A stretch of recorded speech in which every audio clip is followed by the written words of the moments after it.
Re-Zero, Arc 8, Chapter 72, The Sun Princess. I have use for you. You shall serve me well, in order to grant my wish. Those were the first words the man spoke to them, and they symbolized the relationship between him and them, which, until the very end, had not changed even once. They had spent decades together with the man. During that time, they were never given freedom, amounting to being shackled and confined in a basement. Although they had a caretaker to keep them from dying, the cautious man would silence them and replace them periodically, so the man was the only one whom they could say they had any contact with over the decades. Leip Bariel, he was a nobleman of the dragon kingdom of Lagunica, a man dominated by what was, to put it simply, a foul ambition. During the demi-human war, House Bariel had been commissioned as viscounts, but they forfeited their titles and were demoted to barons when they were forced to take responsibility for their defeat during the civil war. That humiliation and anger ought to have been the driving force behind Leip's actions, but if such were the case, then one would have to wonder how long human anger and hatred could retain their intensity. Leip would constantly remind himself of the humiliation of decades ago as if it were only yesterday. Leip, eventually, I will certainly have you make yourself useful. I am the one keeping you alive. You best not forget that human beings who possessed intelligence had something known as emotion. For example, if one spent 10 or 20 years with another, even if they did not like the other person's personality or relationship, their attitude would soften, and the harshness of their contact would dissipate. However, that was not the case with Leip. There was always a fresh sense of hostility from him. Not once did he ever speak warm words to them. They did not know anything regarding Leip's personal history, family makeup, or House Bariel's affairs. Day after day, they spent a long, quiet, and idle time in captivity, only to be told by Leip's occasional visits about the current state of affairs in the kingdom and the unchanging days of lying in wait. However, on merely one occasion, they had a different conversation with Leip. Leip, you led the civil war in collusion with demi-humans. Just what in the world was your objective? More than 20 years had already passed since the demi-human war, and it was far too late to discuss that topic anymore. Leip asked this question at a time when both Valga and Libre, who had fought with them, had already died, and the major figures of the demi-human alliance at the time were all gone. Why he wanted to know that, they did not ask. They had a feeling that if they asked questions back, Leip would be taken aback, and the topic itself would be closed.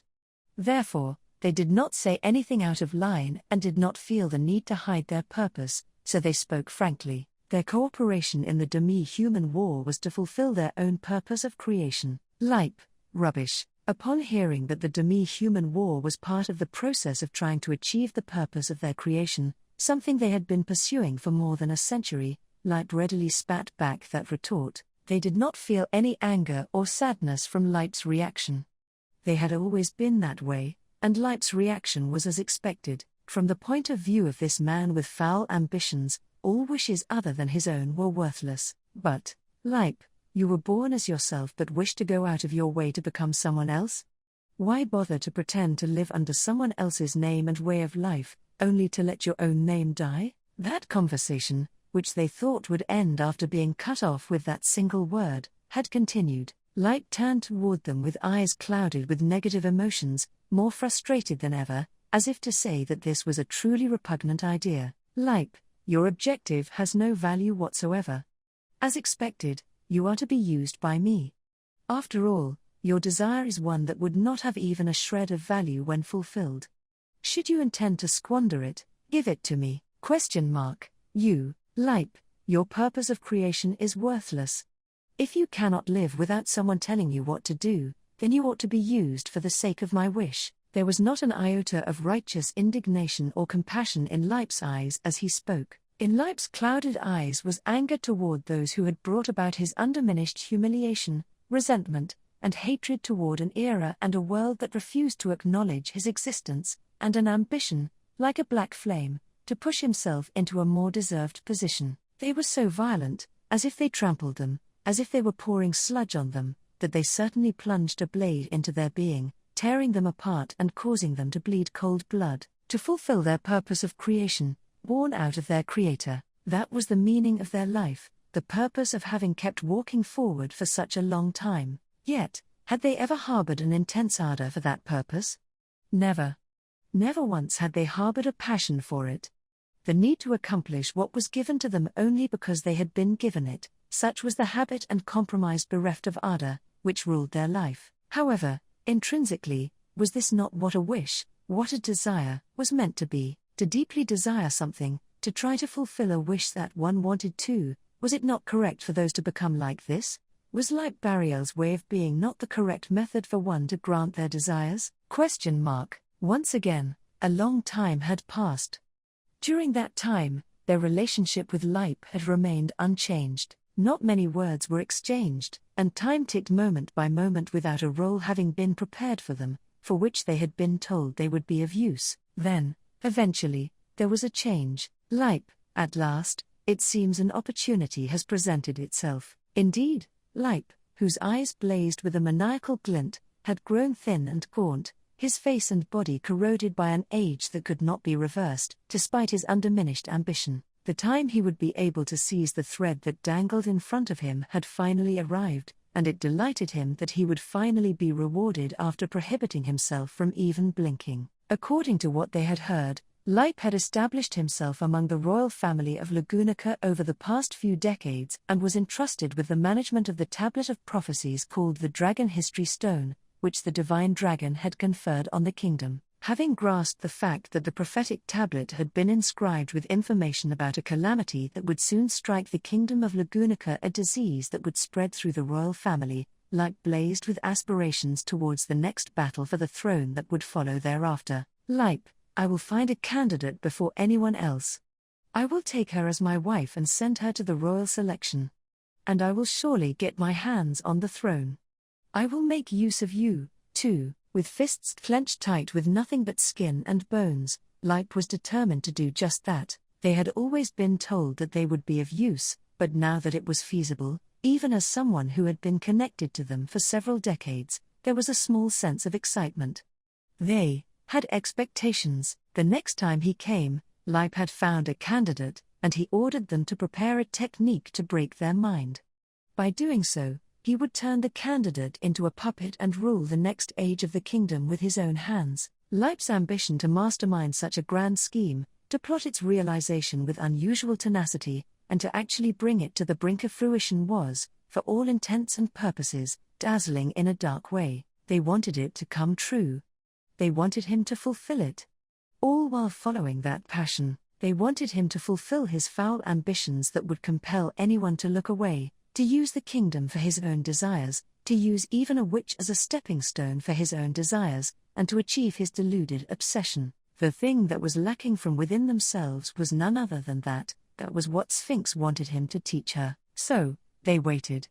They kept waiting. They eagerly looked forward to breaking the mind of the woman Leip had married to take advantage of as a candidate to participate in the royal selection. They waited, and waited, and waited, but Leip never showed up. In order to find out why he had not appeared, they undid the bindings that had not been broken for decades, and ventured out on their own. And, it was only when they found out why Leip did not show up, that they understood. Sphinx, they understood. This was the ardor of wanting to accomplish something. Countermeasures, required no, let us see if you can prevent this. As Sphinx declared so, her trump card, her ace up her sleeve, her hidden trap was overturned. Reflected upon the shimmering surface of the water mirrors were the struggles of those who overcame the schemes prepared by the witch one after another in an effort to prevent the destruction of the empire. Narrowing her crimson eyes, Priscilla, chained, looked at the mirror and at Sphinx's pale face. Yearning, drowning, Sphinx had subjected themselves to the greatest burden in order to fulfill their own desires. The substance of this would be an abomination to the world, to the empire, and to Vincent, but to Priscilla it was no abomination at all. She did not wish for the downfall of the empire or the world, nor for the squandering of the tireless efforts of her own older brother, Vincent. However, the fact remained that for the sake of a desired outcome, confronting things while expending all of oneself was always beautiful. Even when that hatred which bordered on resentment was directed against them, it was no exception. All things had their proportional value. Those who lack the understanding of their own caliber and desire more than it can hold are often doomed.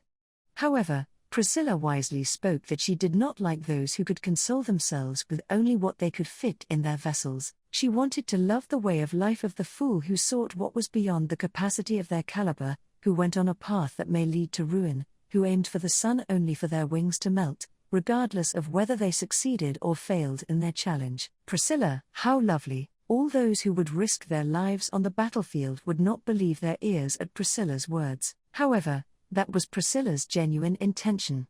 In the first place, Priscilla did not prefer to act or speak in ways that conspire and deceive others. She would never wish such a way of life on herself, hence, it was genuine praise. All those who took up arms on this battlefield, lent their shoulders to others, shed their blood, and burned their souls, regardless of whether they were alive or dead, were to be loved. If that could come true, Priscilla, I suppose it is a sentimentality uncharacteristic of myself. Priscilla closed one of her eyes, a rare grimace forming on her beautiful face. Since childhood, she imitated her older brother when she contemplated. Vincent understood all too well the weight of the responsibility he bore, and never closed his eyes, not even when he slept. That attitude was admirable, but excessive. Sometimes, there were those whom one could only meet upon the back of their eyelids. Priscilla, you as well, elder brother, had better find someone you can be with, someone you can shut both eyes with. Yang sword in hand, Vincent had burned down the plans of the witch who had spearheaded the great disaster. Priscilla uttered these words while showing respect for his way of being. Then within the water mirrors, Priscilla saw something that caught her eye. Aldebaran and Natsuki Subaru. Priscilla's laudable clown and the Knight of the, despite being somewhat loathsome, had been named as a royal selection candidate. Like Sphinx's perceived threat, Priscilla also understood their struggle. She understood the very fact that they twisted the destiny of the stars that could only be described as something more than a trivial matter. Priscilla, what in the witches? Nay, what in the heavens are you both deceiving? Sphinx, the mastermind behind the great disaster, was not half-hearted in the numerous artifices she had laid out. The undead army created with the sacrament of the immortal king, the use of the stone muspel to realize them, the second coming as the witch of greed who managed to evade the flame of the Yang sword once before, the murderous intent toward Arakia who shared her destiny with the lands of the empire, the starlight and the magic crystal cannon, the subsequent overload of the magic core, the deployment of the magic circle to utilize the magic crystals, and the staging of the plight of the fortified city. Who could have predicted that such well-orchestrated plans would be foiled at every turn? For the wise Emperor Vincent Wallachia, for his right-hand man Chaisha Gold the White Spider, and for none other than Priscilla Bariel, it would have been impossible. The ruination of the Wallachian Empire ought to have been inescapable. It ought to have been inescapable, if it were not for those who broke through that dead end of fate with an unthinkable power. That was why, Priscilla, just one more hand to play. Priscilla's lips spun those words as she peered at the scene that floated on the mirror's surface. The massive water mirror above the imperial capital reflected the plight of the distant fortified city and tried to break the will of those in the imperial capital to fight. The fire of obliteration, previously swallowed by the void, drowned it out. The starlight was negated by the magic crystal cannon, the pride of imperial capital, and the water mirror shattered. At last, it seemed that all of Witch's stratagems had been thwarted. However, Witch, I'm not done yet. The starlight over the fortified city was drowned out, but even so, the Witch's all-encompassing plans were still not exhausted. While the Witch watched as the mass-scale disaster she had prepared was prevented, she used this as a springboard to set up a trap. The water mirror shattered in the sky, turned into raindrops, and poured down upon the entire imperial capital. Like a passing storm, it drenched the imperial capital, with raindrops striking the living and the dead alike. And so they were blades of water, the harmful disguised as the harmless. Slowly, the drops that slid over the skin of those struck by raindrops shuddered, becoming blades. This danger loomed equally over everyone, except those who were inside buildings or the transcendent beings who avoided the rain by instinctive intuition. It became a fatal line, one that could no longer be avoided. Priscilla. Hence why, Priscilla closed her eyes. Earlier, she had thought about Vincent, and then she did the same thing. Schult, Heinkel, Emilia, Crush, felt, Anastasia, Serena, and Arakia. In the darkness behind her eyelids, Priscilla saw many faces, many souls. Among them, Vincent, Lamia, Rem, and Aldebaran were also present. All of them, people who lacked one more hand to play. Priscilla, the world is made for my convenience. Priscilla muttered that, and Sphinx's movement stopped as she tried to flash these blades of raindrops. She looked at Priscilla through the water mirror, her black eyes wide open. In the next instant, the alternate space created to hold Priscilla collapsed. In the blink of an eye, it was unbearably engulfed by the scintillating flames brought about by the Sun Princess trapped within. The moment the starlight flashed over the fortified city, everyone who looked up to the sky was speechless. This was right after they had succeeded in defeating the Blight Dragon that had attacked them just before, and the fact that they had successfully defeated a powerful enemy together boosted the morale of all the soldiers who were challenging the siege to their utmost. However, before the fact that the undead's most powerful force had been destroyed was conveyed to all, the beautiful destruction loomed overhead, and many forgot the beating of their own hearts. Of course, there were those who tried everything they could under these circumstances. The same was true of the spirit knight clad in an aura of light, the female warriors who would never lose their fighting spirit, the soldier with insects within him and the hulking frame clad in gold, and the battalion who was assembled in the light of their own star. Even the wise ones, who lacked the strength to fight, considered countless thoughts in that brief gap of time, sparing no second to attempt to overcome their desperate predicament. But still, just like ants gathered together to stop a giant, it was certain that everything would be trampled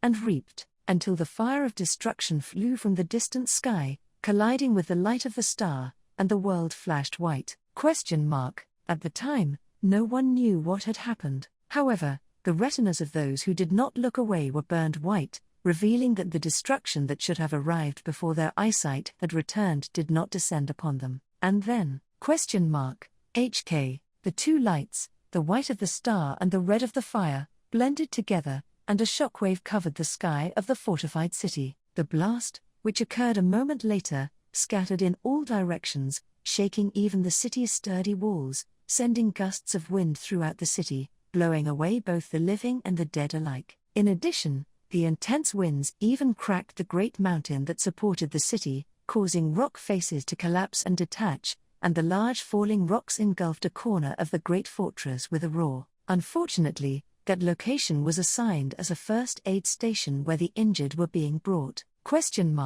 Rem. Hey, Rem. Rem's eyes blinked several times at the call of the frantic voice. For a moment, her thoughts were whited out, and it took her a moment to figure out what had happened. But she soon realized that it was Katya's voice frantically calling to her, and she remembered that the relief station had been involved in a collapse caused by falling rocks. Seeing cracks in the walls and ceiling, Rem quickly pushed Katya into the crumbling wreckage. And yet, Rem, I'm alive? Katya, of course you're alive. You really shouldn't have done that. If you died protecting me, my heart really would have died this time. Buried beneath the rubble, Katya's tearful voice struck Rem's ears, confirming that she was still alive. That powerful grief was interrupted by the sight of Rem pushing aside the rubble from atop of her body. She must have been surprised. The debris on top of Rem was quite heavy, and even with Rem's strength, which was that of the Oni clan, it should have been too heavy for her to move it so easily. Yet, Rem was still able to do it. Katya, Rem, your eye. Pointing at Rem's face, Katya let out a shrill, high-pitched scream. Rem could guess that Katya was pointing to her left eye, which probably had a blaze lit within it.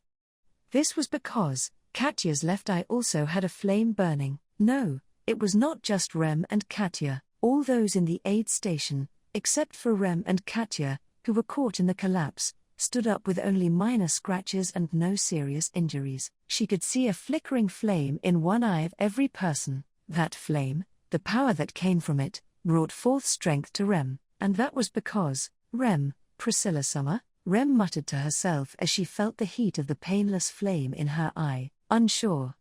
Rem was not even sure why. But, Rem followed her heart and was certain of who it was that had brought about that flame. Rem, Katya-san. Katya, what is this? Water. Where's some water? Quick, Quick, I need some water to put this out. Rem, no, I don't think this is a fire that should be put out. Besides, before the flustered and confused Katya, Rem stood up and found her overturned, barely damaged wheelchair, lifted Katya into it, and sat her down. Then, she looked at the people in the relief station who were standing up, and nodded. Rem, I feel like I'm being told something. We've got to hang on just a bit further. The water mirror shattered, and the crimson woman descended from the sky in a spray of droplets. All were transfixed by her overwhelming presence, looking up at the sky as if being bathed by the setting sun. And, of course, that held true for the witch as well. Priscilla Bariel. At this moment, after dismantling the magic stones with the activation of the incomplete magic circle, there were 44 witches that Sphinx had manifested by absorbing some of the vast amount of mana. Each of them turned their palms toward the sky, and light appeared around the descending Priscilla. But, don't look away and don't touch the dancing lady. I dunno about that. That'd be a bad move. Not missing this opportunity, the transcendent beings interfered, reducing the number from 44 to 36 in one fell swoop. Despite that, the balls of light, more than enough to threaten one person, gathered together all at once towards Priscilla. A lethal attack from all directions, it tried to capture the sun as it escaped its captivity. I won't let it. Responding to that cry of parental love, the streets of the imperial capital shifted and moved before shooting out like spears. They blocked the blasts of light that were trying to reach Priscilla in the air, and a series of explosions and blasts painted the sky as they protected her. Together, Beatrice. No need for you to say it, I suppose. An amethyst glow appeared around Priscilla as she continued to descend through the blast of light. It was a disc-shaped crystal, acting as a shield to intercept the approaching balls of light, that was created by the combined efforts of both spirit and caster to protect and defend Priscilla. However, not yet, the witch screamed with emotion, as if she was spitting blood. Immediately afterward, the disc was struck hard and began to creak. Eventually, the cracks widened, and the disc shattered all at once. Having done so, the witch, her white hair fluttering, rose into the sky and attempted to shower life-rending light upon Priscilla, as she fell unprotected. Yuao. I will not let you do that. The blonde girl teleported from the ground, and the dear girl jumped and kicked with a force that could break the crystal palace, striking a blow to the torso of the witch, who saw none else except Priscilla. At the same time, the witch crumpled, and the heat ray that was fired missed its target.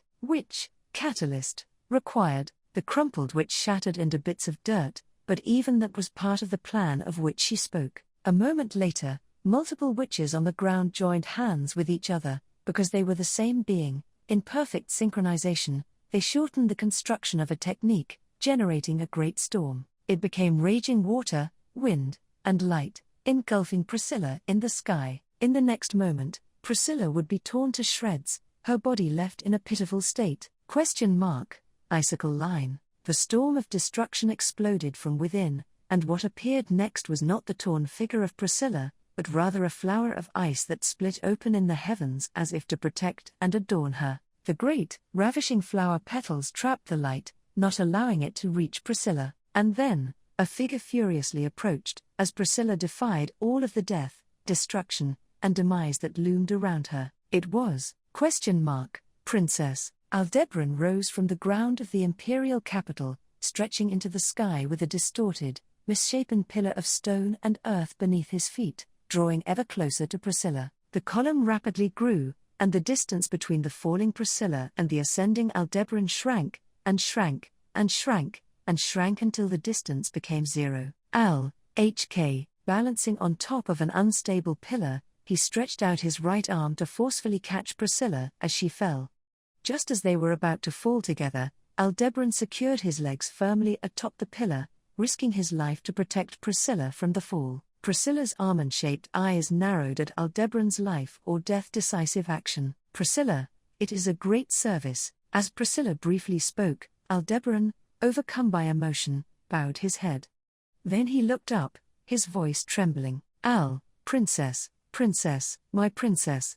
Finally, again. Ouch, Priscilla, nonsense. Who belongs to you? Priscilla struck Aldebaran, who was on the brink of losing it, on the head with the hilt of her yang sword. Aldebaran instinctively crouched down as he felt the force of the blow, which threatened to dent his steel helmet. He was unable to rub the spot where he was hit, as he was supporting Priscilla with his one arm. Priscilla gave a short snicker to the pitiful Aldebaran, with a hair. Priscilla, however, that was an excellent effort from you. I bestow mine praise, Al. Well, I'm very grateful and honored. What about you, princess? Everything okay? No injuries? Did they hurt you or anything? I mean, you look so pretty for someone who was being held captive. Priscilla, do not repeat such nonsense. In the first place, mine beauty is not going to diminish from being imprisoned for a short while. Mind your tongue, Al. Held by his arm, Priscilla told him so in a stunning manner, and Aldebaran's Al's breath caught in his throat. Then, once again, he nodded deeply, confirming that Priscilla was indeed before him. To Al's reaction, Priscilla, still in his embrace, looked around. Priscilla, witness, the true star of the show. You shall have grand excitements. Reflected in Priscilla's eyes as she spoke atop the stone pillar were multiple figures, those who were putting their lives on the line in this battle, and in the eyes of each of them, a flame was lit. The flame of Priscilla Bariel's soul blazed within the eyes of those she deemed worthy of love. That, of course, included Al, princess. With Al right beside her, she lifted the visor of the helmet he wore with her finger and peeked within. The right eye upon his face, which he never revealed to anyone but Priscilla, was lit by the same flame. Upon seeing this, Priscilla smiled pleasantly, and spoke. Priscilla, it is no matter of consequence. As always, this world is made for my convenience.